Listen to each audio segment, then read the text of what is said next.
Pathanamthitta തട്ടയിൽ Alzheimer's രോഗിയെ വീടിനുള്ളിൽ home nurse വലിച്ചിഴച്ച സംഭവത്തിൽ കൊടുമൺ പോലീസ് പ്രതിയായിട്ടുള്ള വിഷ്ണുവിനെ അറസ്റ്റ് ചെയ്തു. ഇപ്പോൾ തട്ടയിലെ വീട്ടിലേക്ക് പ്രതി വിഷ്ണുവുമായി എത്തി കൊടുമൺ പോലീസ് തെളിവെടുപ്പ് നടത്തി. ഇത് എന്താണ് സംഭവിച്ചത് എന്നത് സംബന്ധിച്ച് കൃത്യമായിട്ടുള്ള വിവരം ഇപ്പോൾ ഈ പ്രതി വിഷ്ണു കൊടുമൺ പോലീസിനെ അറിയിച്ചിട്ടുണ്ട്. ഈ മാസം 23-ാം തീയതിയാണ് ഈ ദാരുണമായിട്ടുള്ള സംഭവം ഉണ്ടായത്. ശശിധരൻ പിള്ള ഈ വീട്ടിൽ ഒറ്റയ്ക്കായിരുന്നു കഴിഞ്ഞിരുന്നത്. അദ്ദേഹത്തിൻ്റെ പത്നി മറ്റൊരു സ്ഥലത്ത് ജോലി ചെയ്യുകയായിരുന്നു. ഹോം നേഴ്സ് വിഷ്ണുവിനെയാണ് ശശിധരൻ പിള്ളയെ നോക്കുന്നതിനായി ഏൽപ്പിച്ചിരുന്നത്.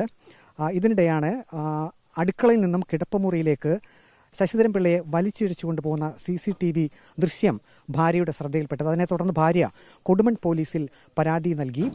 പരിമല ആശുപത്രിയിൽ ശശിധരൻ പിള്ള ഇപ്പോഴും ചികിത്സയിലാണ്. അദ്ദേഹത്തിൻ്റെ തലയ്ക്കും കണ്ണിന് താഴെയും പരിക്ക് ഏറ്റിട്ടുണ്ട്. ആ ഒരു സാഹചര്യത്തിൽ കഴിഞ്ഞ ദിവസം രാത്രിയിൽ തന്നെ പരിമല ആശുപത്രിയിലേക്ക് കൊടുമൺ പോലീസ് ചെല്ലുകയും അവിടെ ആശുപത്രിയിലുണ്ടായിരുന്ന വിഷ്ണുവിനെ കസ്റ്റഡിയിലെടുക്കുകയും ചെയ്തു. പിന്നീട് വിശദമായിട്ടുള്ള ചോദ്യം ചെയ്യൽ നടത്തി. അതിനുശേഷമാണ് ഇപ്പോൾ അറസ്റ്റിലേക്ക് പോയിരിക്കുന്നത്. 20 ദിവസത്തോളമായി വിഷ്ണു ഈ വീട്ടിൽ ഹോം നേഴ്സായി ജോലി ചെയ്യുകയായിരുന്നു. ശശിധരൻ പിള്ളയുടെ ഭാര്യ പറഞ്ഞത് വിഷ്ണു മദ്യപിക്കുന്ന സ്വഭാവമുള്ള ആളായിരുന്നു. അത് നിങ്ങൾക്ക് മനസ്സിലായിരുന്നു. ഈ മാസം തന്നെ പറഞ്ഞുവിടാൻ ഒരുങ്ങിയതായിരുന്നു എന്നാണ്. ഇപ്പോൾ വാർഡംഗം പ്രസാദ് നമ്മോടൊപ്പമുണ്ട്. എന്താണ് ഇക്കാര്യത്തിൽ മനസ്സിലാക്കാൻ കഴിഞ്ഞത്? ഇത് ഈ പറയുന്ന അൽഷിമേഴ്സ് രോഗിയായ പുള്ളിയെ കഴിഞ്ഞ ഏതാണ്ട് 5 വർഷമായിട്ട് പുള്ളിക്ക് അൽഷിമേഴ്സിൻ്റെ അസുഖമുണ്ട്. പുള്ളി 34 വർഷം BSFൽ ജോലി ചെയ്തിരുന്ന ഒരു വ്യക്തിയാണ്. അതിനുശേഷം അൽഷിമേഴ്സ് വന്നതുകൊണ്ട് മാത്രമാണ് പുള്ളി ഇവിടെ വന്നിട്ടുള്ളത്. പുള്ളിയുടെ ജന്മനാടാണ് ഇവിടെ. ഇവിടെ പുള്ളി വീട് വെച്ചിട്ട് ഇവിടെ താമസിച്ചുകൊണ്ടിരിക്കുകയാണ്. പുള്ളിയുടെ വൈഫിൻ്റെ ജോലി സംബന്ധമായിട്ട് വൈഫ് ജോലി സ്ഥലത്തായതുകൊണ്ടാണ് ഇവിടെ ഒരു ഹോം നേഴ്സിനെ വെച്ച് പരിചരിച്ചിട്ടുള്ളത്.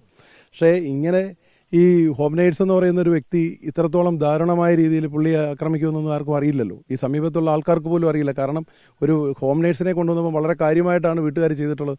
പക്ഷേ ഇവൻ മദ്യപിക്കുന്നതിന് വേണ്ടി പുള്ളിയെ അകാരണമായി അതിക്രൂരമായി മർദ്ദിക്കുകയാണ് ഉണ്ടായിട്ടുള്ളത്. ഇവനെ അടുക്കളയിൽ നിന്ന് മർദ്ദിച്ച് അവിടുന്ന് പുള്ളിയുടെ വിവസ്ത്രനായി പുള്ളിയെ വലിച്ചടിച്ചുകൊണ്ട് പോവുകയാണ്. പുള്ളി വളരെ സൗമ്യനായ ഒരു മനുഷ്യനായിരുന്നു. അയാളെ അതിക്രൂരമായിട്ടാണ് ഇവൻ മർദ്ദിച്ചിട്ടുള്ളത്. ഏതായാലും പ്രതി വിഷ്ണു വളരെ ക്രൂരമായി തന്നെ ശശിധരൻ പിള്ളയെ മർദ്ദിച്ചു എന്നാണ് വാർഡംഗം പ്രസാദ് വ്യക്തമാക്കിയിരിക്കുന്നത്. കൊടുമൺ പോലീസ് ഈ പ്രതിയെ അറസ്റ്റ് ചെയ്തതിനു ശേഷം വീട്ടിലെത്തിച്ച് വിശദമായിട്ടുള്ള തെളിവെടുപ്പും നടത്തിയിട്ടുണ്ട്. വീഡിയോ ജേർണലിസ്റ്റ് അജി കൊടുമണിനൊപ്പം റിപ്പോർട്ടർ പ്രവീൺ പുരുഷോത്തമൻ, ഇൻ റിപ്പോർട്ടർ, പത്തനംതിട്ട.